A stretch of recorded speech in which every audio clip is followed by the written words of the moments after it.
dan Ganjar saja yang mengklaim memiliki bukti kecurangan pemilu 2024. Ternyata Cawapres nomor urut 2 Gibran Rakabuming Raka juga mengaku mengantongi bukti pemilu curang. Pengakuan itu disampaikan Gibran di Solo, Jawa Tengah pada Selasa 20 Februari. Gibran mengaku bahwa pihaknya juga memiliki bukti pemilu 2024 curang. Namun Gibran enggan membeberkan bukti kecurangan yang telah dikantongi. Gibran memilih tidak membongkar bukti itu lantaran ingin menjaga kondisi pasca pemilu agar lebih adem. Dalam kesempatan itu Gibran juga turut menanggapi soal rencana bergabungnya kubu Anies dan Ganjar untuk melaporkan dugaan kecurangan pemilu. Gibran tak masalah dan mempersilahkan kubu 01 dan 03 bergabung melaporkan kecurangan pemilu. Putra sulung Presiden Jokowi itu juga tidak khawatir terkait laporan dugaan kecurangan tersebut termasuk gugatan ke MK.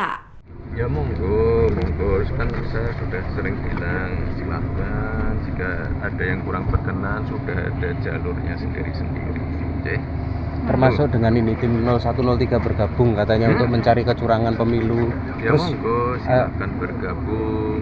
Dari 02 sendiri kemarin juga mengatakan bahwa juga memiliki bukti kecurangan itu, apakah juga nanti akan disampaikan, Mas? Ya kita juga ada mengantongi beberapa, tapi yang jelas kita pengen suasana pasca pencoblosan ini bisa adem, para tokoh, para pimpinan bisa berkumpul lagi, bersilaturahmi lagi ya. Mau bentar lagi udah mau puasa ya, kita ademkan suasana tuh ya. Download Tribun X sekarang, menghadirkan lokal menjadi Indonesia.